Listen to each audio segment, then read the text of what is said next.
Avec donc la vidéo de M. Defailly, et avec la vidéo et l'exposé de M. Defailly, nous avons donc cerné la pression qui s'exerce sur la production forestière en Wallonie. Mais si la ressource bois est limitée, heureusement, celle de nos cerveaux ne l'est pas. C'est ainsi que les acteurs de la filière bois ont développé, imaginé des techniques, des méthodes, des process, comme on dit en bon français, pour utiliser au mieux la matière fournie par nos arbres et nos forêts. C'est donc la deuxième partie de la matinée qui débute maintenant et elle va nous permettre de découvrir certaines innovations et tendances dans le domaine du traitement du bois. Et nous allons commencer par accueillir un voisin français. Il a un nom qui sonne très belge, Paul de Frépon, et pourtant il vient de Strasbourg. Il est directeur du CERTIT. Alors le CERTIT, celui qui sait ce que c'est, gagne son poids en bière d'Orval. Ça a de la valeur. Personne, je la garde donc pour moi. Le CERTIT, c'est le service régional de traitement de l'image et de télédétection de Strasbourg.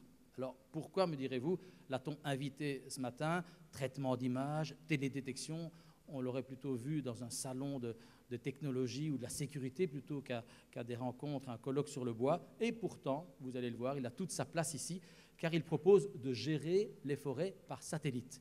Alors, pas encore pour les couper, pour les scier ou pour débarder, mais bien pour identifier, pour mesurer, pour contrôler l'état des forêts, des surfaces boisées, des essences utilisées. C'est donc un outil de gestion forestière qui peut s'avérer très utile et qui est de plus en plus fiable au niveau des calculs. Il évite donc de devoir se rendre systématiquement sur le terrain pour réaliser un inventaire de nos forêts, comme M. Defailly en a parlé tout à l'heure, mais il va évidemment en parler beaucoup mieux que moi. M. De Frépon, c'est à vous, vous avez un bon quart d'heure. Si la technique ne fait pas défaut, je vais essayer de vous faire prendre de la hauteur. Donc je ne viens pas de la banlieue de Liège, mais de celle de Strasbourg, où je dirige un service qui essaye de mettre l'espace au service de la Terre. Donc ce service est rattaché à l'université, il fait de la recherche, il fait du transfert et de la valorisation en télédétection spatiale dans les domaines de la gestion des territoires, la gestion des ressources, la gestion de l'environnement et la gestion des risques, où nous avons une spécificité pour les catastrophes majeures. Et notre vocation est de faire un certain nombre de prestations, dont des productions d'informations, de géo-informations, qui peuvent intéresser les ressources naturelles, en particulier la forêt.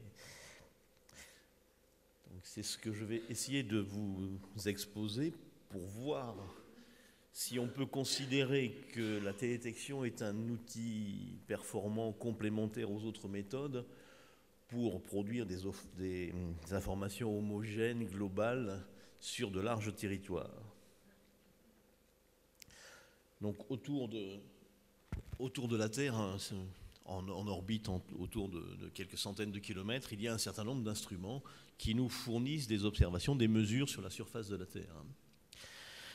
Donc on peut dire que la télédétection spatiale apporte une vision précise et étendue, répétée et homogène, et indépendante des limites géographiques. Donc, si on s'intéresse à un bassin et pas à un État, bien, les satellites y voient par-delà les frontières.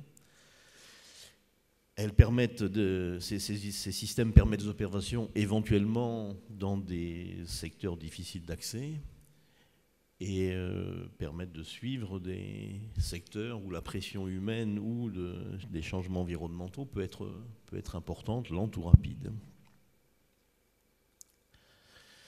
Alors, une approche dynamique. Ces satellites, leur orbite leur permet de repasser sur le même secteur de façon permanente. Alors, une fois tous les 3 ans, une fois tous les ans, une fois par saison, une fois tous les mois, et demain, ce sera une fois tous les jours. Donc pour couvrir un territoire comme ici, la plaine d'Alsace, le satellite met 23 secondes. C'est une image instantanée. Alors ici, on voit un zoom successif, là, avec des images du satellite Spot 5 qui a une résolution, un pixel de 2,50 m. Et maintenant, on passe avec les images Pléiades à un satellite qui a un pixel de 50 cm.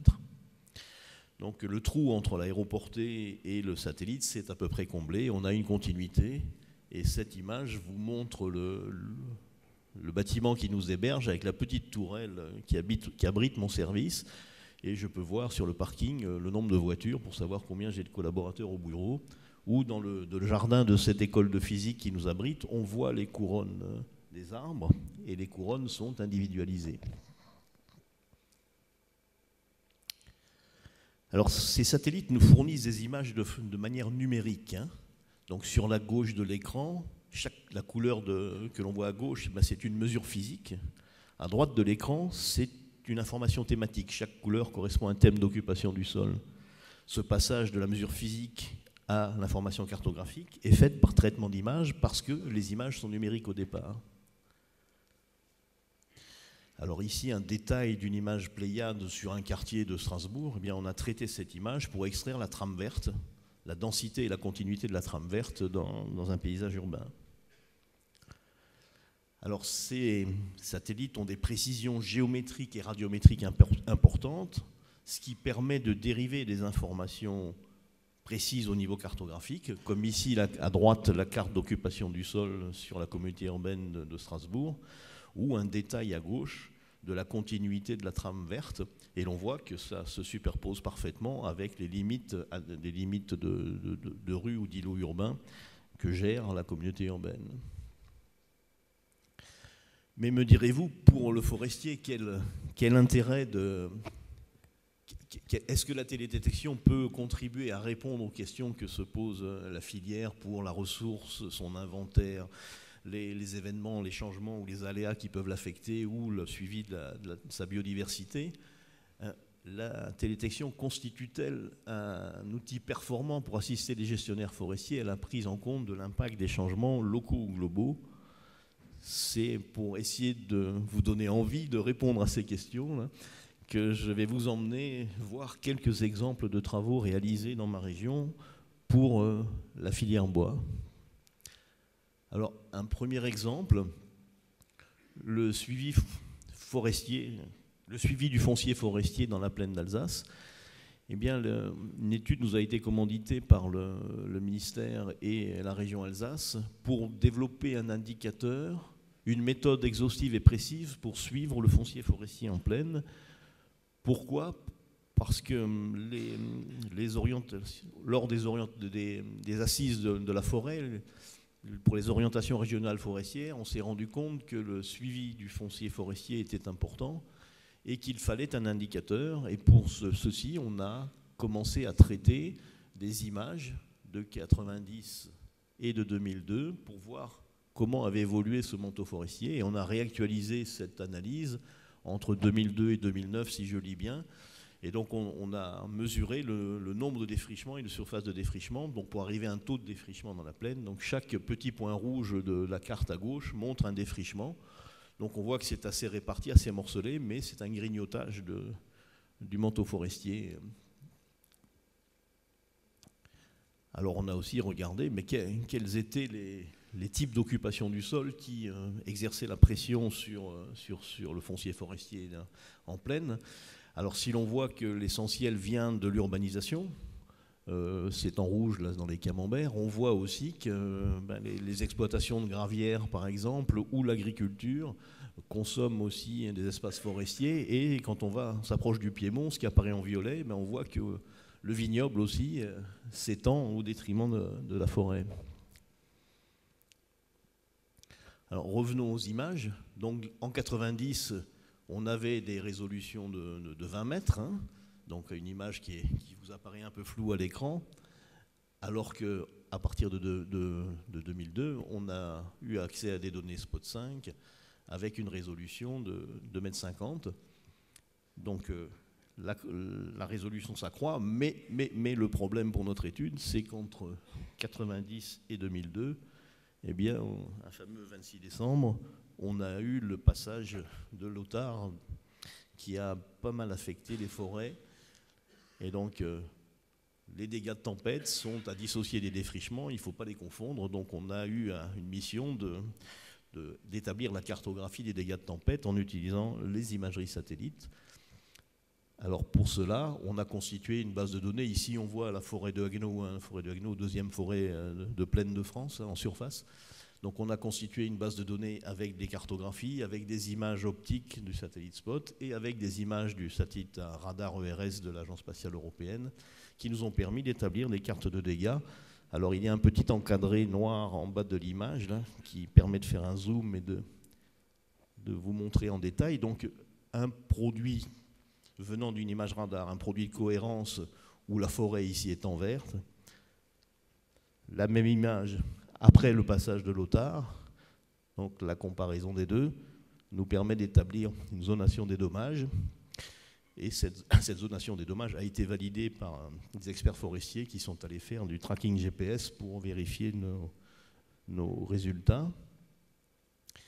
Et donc le résultat, c'est une cartographie. Le rouge a été exagéré pour bien le faire apparaître, mais en Alsace, c'est 15 000 hectares de forêt qui avaient été sinistrés, donc plusieurs années de production par terre, avec une majorité de dégâts dans le département du Bas-Rhin. La méthode a été validée et plus de 90% de correspondance a été obtenue entre le terrain et l'imagerie. Donc depuis cet événement, on a mis en place dans mon service un service opérationnel 24-360 heures par an qui peut être sollicité, un service de cartographie rapide qui peut être sollicité pour répondre à des catastrophes, si ce sont des tempêtes. Et dans le cadre du plan tempête préparé en Alsace, la FIBOA, l'interprofession, nous a demandé, pour être le plus réactif possible en cas de futur événement, de réactualiser une référence qui pourra être utilisée immédiatement si un nouvel événement venait à arriver. Donc en 2010, on a fait l'achat d'une série d'images qui a permis de recréer une mosaïque. On voit que les images sont un peu déformées parce qu'on les a corrigées des effets du relief, on les a mosaïquées pour avoir une couverture homogène sur l'ensemble du territoire. Et cette référence image pourra être utilisée immédiatement avec une image post-événement si un événement devait arriver.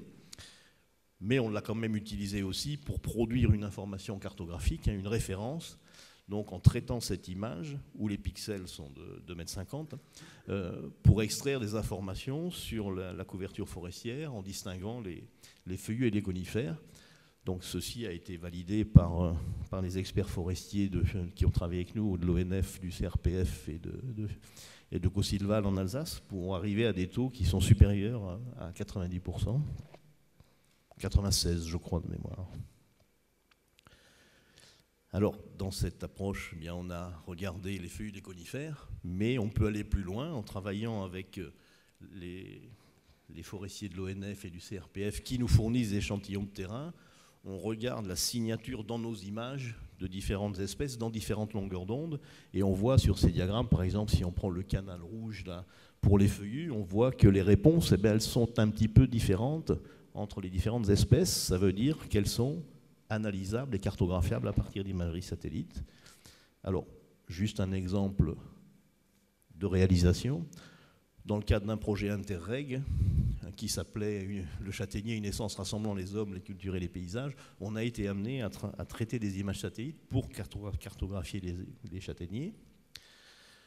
Donc ils apparaissent en ocre sur ces images, on les voit surtout en bordure de piémont, parce que le châtaignier fournissait dans le temps les piquets de vigne. Et donc la méthode qui a été développée pour cartographier ces châtaigniers est fondée sur la réponse particulière du châtaignier au moment du débourrement, qui est un peu plus tardif que les autres feuillus, et sa floraison qui donne des très belles fleurs blanches au début juillet. Et donc la cartographie a aussi été validée par les techniciens forestiers du CRPF, et on obtient aussi une correspondance qui dépasse 90%. Là. Alors, si on arrive à basculer sur le petit bout de vidéo qui me permet de survoler le piémont des Vosges, cette vidéo est une image complètement virtuelle. Elle est construite uniquement à partir d'informations venant du satellite. Donc la 3D, le modèle 3 dimensions, le modelé, le relief vient d'analyse stéréoscopique de couple d'images satellites qui nous permet de définir le Z, de créer ce modèle 3D. Sur ce modèle 3D, on drape l'image satellite qui a été colorée en couleur naturelle pour que le paysage ressemble à ce qu'on pourrait voir si on était dans un satellite. Et puis on a superposé à ce drapage de l'image sur le modèle de terrain les châtaigniers qui apparaissent dans ces couleurs ocre. Et donc ceci donne une vision du paysage, et montre par rapport à l'altitude, le haut relief où se positionnent ces châtaigniers. Ce qui avait été fait aussi pour la référence tempête, où on avait défini l'ensemble du manteau forestier aussi dans la base de données avec des attributs qui donnent sa pente, son orientation, son altitude pour pouvoir exploiter au mieux et rapidement les bois si un événement catastrophique venait à arriver en Alsace. Voilà, merci. J'espère que cette vidéo vous a fait rêver et vous donne envie d'aller visiter le vignoble alsacien qui est très proche de ces châtaigniers.